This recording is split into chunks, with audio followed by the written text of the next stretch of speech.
आ जाओ भैया, आ जाओ बेटा, आप जेई मेन साइड कर दो, अभी के लिए जेई मेन साइड कर दो सारे बच्चे।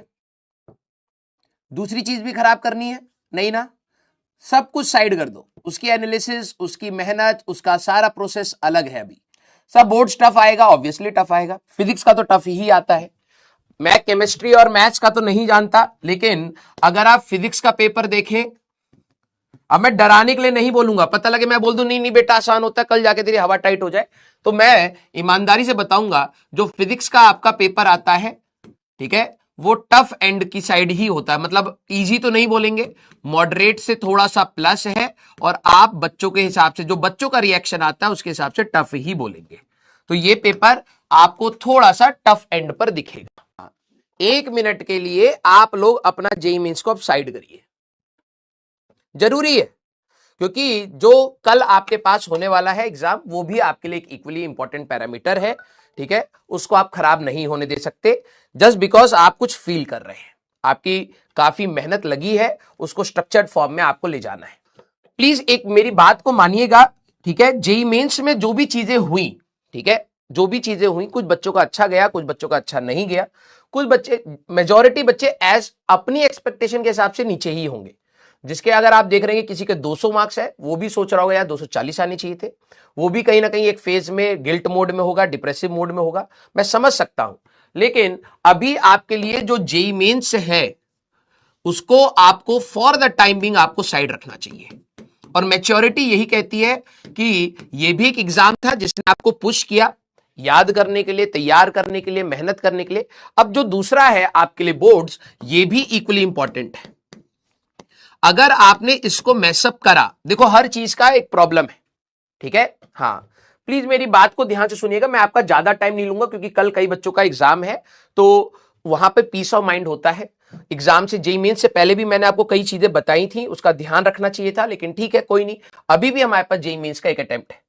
जिन बच्चों का जेईई मेंस खराब हुआ है बेटा, तैयारी करने का तरीका चेंज नहीं होता है, हाँ, किस चीज को प्रेफरेंस दी जाती है इसके बारे में हम आराम से बात कर लेंगे।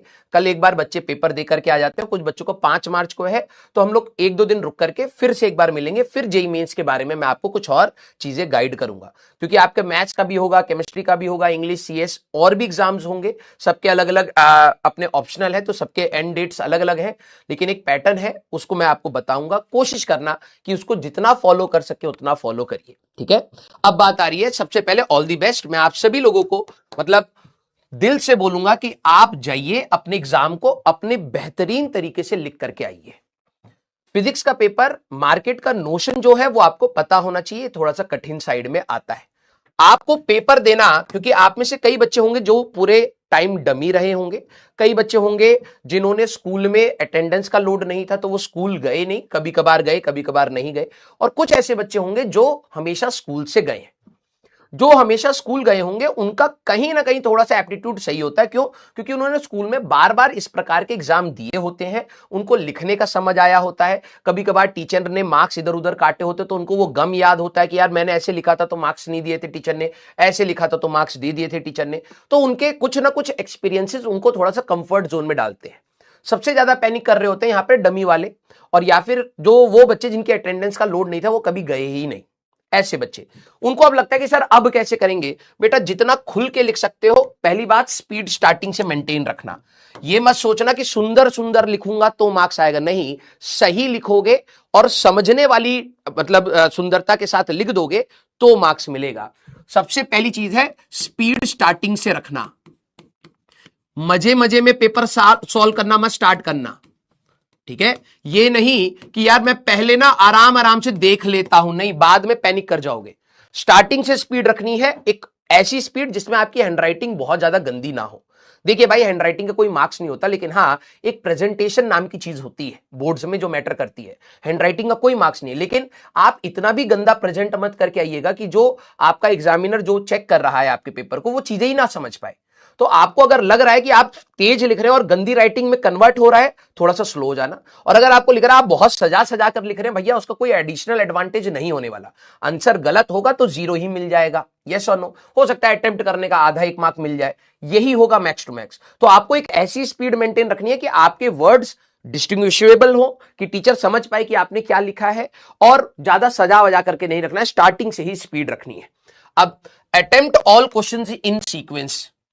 कई बच्चे क्या करते हैं, पहला सवाल लगाया, 22वां लगाया 23वां लगा दिया, फिर 15वां लगा दिया। Don't do that. उसमें सेक्शंस हमारे पास होंगे, तो अगर आपने एक सेक्शन ए पकड़ा है तो सेक्शन ए में मान लीजिए 10 सवाल है, तो आपको 10 के 10 सवाल ऑर्डर में लिखने चाहिए। कोई ऐसा रूल नहीं है, ये कोई ऐसा नहीं है कि भाई नहीं लिखेंगे तो मार्क्स कट जाएंगे, नहीं। बात होता है कि आप एग्जामिनर को या जो आपका जो पेपर चेक कर रहा है, ठीक है, उसको आप कितना कंफर्ट में डाल रहे हो। वो अगर कंफ्यूजन में रहा तो भाई तुम्हारा पेपर हो सकता है जहां पर आपको थोड़े से मार्क्स मिल सकते हैं, तो हो सकता है उसने आधा एक मार्क कहीं ना कहीं कम कर दिया इरिटेशन में, वैसा वो ना हो। तो आपको जैसे मान लीजिए कि 10 सवाल है, 1 2 3 4 5 6 7 8 9 10, आपको 3 नहीं आता था, आपको 7 नहीं आता था, तो ऐसा मत करना 1 करा 10 करा, ये इजी मीडियम नहीं। ऑर्डर में जाइएगा, 1 2 3 नहीं आता छोड़ करके 4 5 6 7 नहीं आता था 8 9, और अगर आपको लगता है कि यार मेरे को 3 और 7 यहीं अटेम्प्ट करने हैं, वहीं करिएगा, अदरवाइज सेक्शन क्लोज करके सेक्शन बी पे चले जाना। फिर उस ऑर्डर में मान लो वहां पर आपके 2 सवाल नहीं बने, ये बीच बीच में छोड़ते हुए जाना और ऑर्डर में चलना, जिससे टीचर को रहेगा कि भाई 10 में से 3 और 7 नहीं करा, फिर उसके बाद 12 नहीं करा, 15 नहीं करा, और आखिरी में दोबारा सेक्शन की रिपोर्टिंग करना कि भाई सेक्शन ए का मैं 3 और 7 यहां अटेम्प्ट कर रहा हूं, अगर आप उसको लास्ट में कर रहे हैं तो ये सीक्वेंस में अटेम्प्ट करिएगा। अदरवाइज टीचर कभी कभार इरिटेट होकर के, जहां आपके मान लीजिए 5 मार्क का सवाल था, आपको 3.5 मिलने चाहिए थे, वो ऐसी मजे मजे में दे देगा 2.5 मार्क, क्योंकि वो इरिटेटेड है भाई, वो इतना नहीं सोचेगा बच्चे ने एफर्ट्स लगाए हैं उसको सीक्वेंस करने में, ठीक है, ये मैटर करता है। Right as per marks. कई बच्चे क्या होते हैं कि कुछ सवाल देखे कि भाई ये तो मेरे को आता है तो मैं इसको बहुत अच्छे से एक्सप्लेन करूंगा, डोंट डू दैट। इसमें आपका सिर्फ समय बर्बाद होगा। टीचर कोई आपको अगर 2 मार्क्स का सवाल है तो 2 में से 5 नहीं दे देगा, ठीक है, वहां स्टेप मार्किंग होती है। प्लीज नजर रखना कि आपके 2 मार्क्स का सवाल ज्यादा नहीं, 5-6 लाइन में खत्म हो जाना चाहिए। 5 मार्क का सवाल आप 10-15 लाइन तक आराम से ले जा सकते हो, वहां पे डेरिवेशन हो सकती है, न्यूमेरिकल हो सकते हैं। 1 मार्क के सवाल में आपको कोई ज्यादा स्टेप्स नहीं करने हैं। अगर आपको लग रहा है कि हाँ मैं आंसर के साथ एक हिंट लिख सकता हूं या कंसेप्ट लिख सकता हूं, कंसेप्ट यूज्ड कि इसमें ऐसा ऐसा करा है, और अगर आप साइड में क्लीन रफ वर्क बहुत इंपॉर्टेंट है, ठीक है। कई बच्चे क्या करते हैं, क्लीन रफ वर्क नहीं करते, तो रफ वर्क के लिए अपना साइड में लाइन खींच लेना बेटा, क्योंकि कैलकुलेशन हमारे पास फिजिक्स के पेपर में आती है।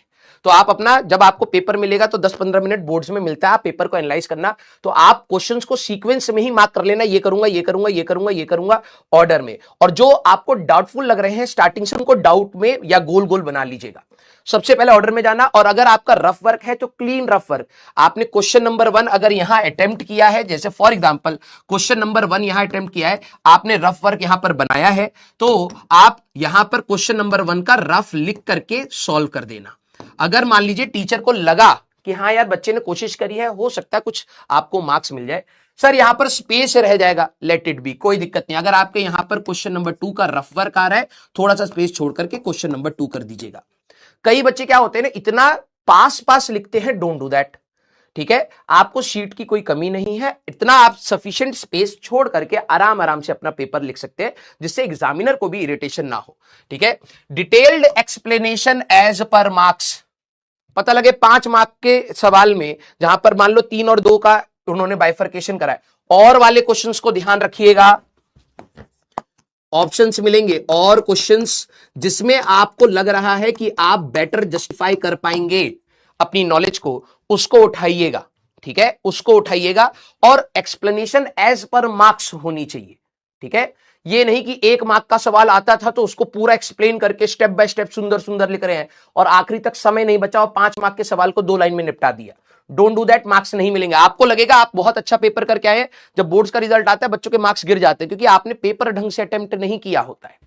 पेपर में आपको हो सकता है, जैसे मान लीजिए आपका ट्रांसफार्मर आ गया, मूविंग कॉइल, गैल्वेनोमीटर आ गया, प्लीज पेन से मत बनाइएगा, प्लीज पेन से मत बनाइएगा, आप पेंसिल से बनाइएगा। लेबलिंग जो करनी है एक साइड में, वन साइड लेबलिंग आपको करनी है। ऐसा नहीं, अगर आपको लग रहा है कि आपने कोई डिवाइस बना दिया तो लेबलिंग अगर आप कर रहे हैं तो एक साइड में ही लेबलिंग करिएगा और पेंसिल से ही करिएगा, ठीक है, पेन से मत करिएगा, क्योंकि अगर आपसे कोई गलती होगी फिर आप क्या करोगे, ये करोगे, और इससे पूरा का पूरा रिप्रेजेंटेशन खराब हो जाता है, ठीक है।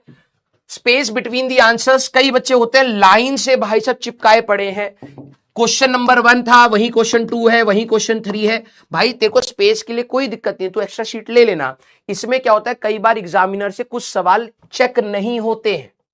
उसने 1 का मार्क्स दे दिया, 2 का दे दिया, ऐसे करा, हो सकता है एक क्वेश्चन तेरा मार्क्स देना रह जाए, वो भूल जाए। इतना पास पास मत लिख करके आइएगा, 1-2 लाइन, 2 लाइंस का आप एटलीस्ट गैप दे देना एक सवाल और दूसरे सवाल के बीच में, ठीक है। एटलीस्ट 2 लाइन का हमारे पास गैप रहे। Highlight your answers, highlight your answers. Steps का ध्यान रखेंगे। अगर आपके 3 मार्क्स में है हमारे पास या 5 मार्क्स में है तो नंबर ऑफ स्टेप्स अपने आप ऑटोमेटिकली इंक्रीज कर देना, ठीक है। स्टेप्स का ध्यान रखना क्योंकि स्टेप्स हमारे पास इंपॉर्टेंट होते हैं बोर्ड्स में। अगर आपका आंसर गलत है तो टीचर ये देखता है कि आपने क्या कंसेप्ट लगाया। तो क्वेश्चंस में, न्यूमेरिकल्स में आप अपना कंसेप्ट यूज लिख सकते हैं, ठीक है। कंसेप्ट यूज लिख सकते हैं ब्लैक पेन से, और ज्यादा टाइम नहीं कि भाई कंसेप्ट में, जैसे मान लो कि हमारे पास ट्रांसफॉर्मर आ गया फॉर एग्जांपल, अब तुम उसका कंसेप्ट ऑफ एप्लीकेशन बता रहे हो कि ये म्यूचुअल इंडक्टेंस पे काम करता है। नहीं, कंसेप्ट है, कंसेप्ट जो होता है सीधे लिखना concept of mutual inductance, that's it. ये रिप्रेजेंटेशन का पैरामीटर है कि तुम्हें ट्रांसफॉर्मर में तुमने कंसेप्ट भी बताया और फिर उसका न्यूमेरिकल भी लगा दिया, राइट। अगर आप कोई फॉर्मूला यूज कर रहे हैं, सडनली मान लीजिए आप कुछ कर रहे थे, अचानक से आपको कोई चीज यूज करनी है, तो साइड में यूज्ड, जैसे मान लीजिए आप लिख पाए, समय का नोटिस करते हुए चलना है। अब ये प्रेजेंटेशन होती है, जैसे मान लीजिए आपने a + b का होल स्क्वायर यूज करा, आपको लग रहा है कि मेरे पास समय है, मैं लिख सकता हूं, तो यूज्ड a + b का whole square equal to a square + b square है। ये नौटंकी अगर आप करना चाहें समय के हिसाब से आप करिएगा। और वाले क्वेश्चंस पर ध्यान रखना बेटा।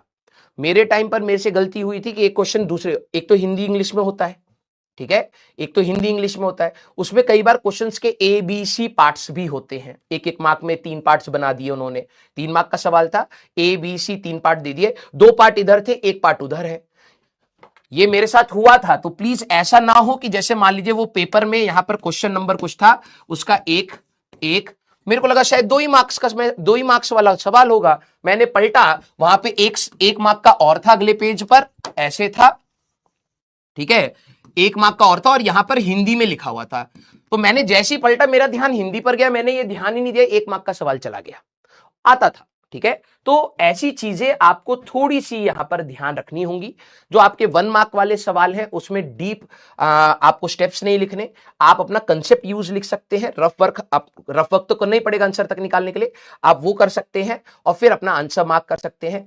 5 मार्क्स वाले में डिटेल जाना, जितना आप जा सकते हैं, स्टेप्स को अच्छे से एक्सप्लेन करना, स्पीड मेंटेन करके रखना, कोशिश करना कि भैया आप अपना 15 मिनट एटलीस्ट बचा पाए, ठीक है, 15 मिनट एटलीस्ट आप लोग बचा पाए। अपने डॉक्यूमेंट्स को, सारे बच्चे बाद में पैनिक ना हो तो अपने डॉक्यूमेंट्स को बहुत अच्छे से एक बार देख लीजिएगा। आपके पास अपना एडमिट कार्ड हो, आपकी जो भी चीजें आपको चाहिए कल पेपर के लिए, वो अच्छे से एक बार रख लीजिएगा। क्लियर। डिजिटल चेकिंग होगी तो देखो भैया, अब ये आपके पास पहली बार हो रहा है, मैंने भी पढ़ा था उसका, ठीक है। अब मेरे को नहीं पता कि वो किस तरीके से एग्जीक्यूट होगा, किस लेवल का एग्जीक्यूट होगा, आई डोंट नो, ठीक है। लेकिन उसमें मुझे नहीं लगता कि वहां पर आपका कोई नुकसान है, ठीक है।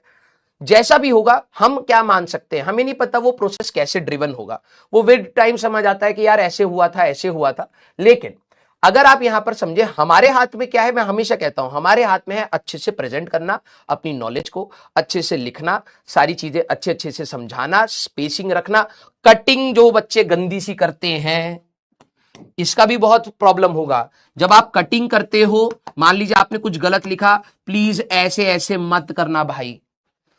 ये कोई रूल नहीं होता कि ऐसे कट नहीं कर सकते, ठीक है।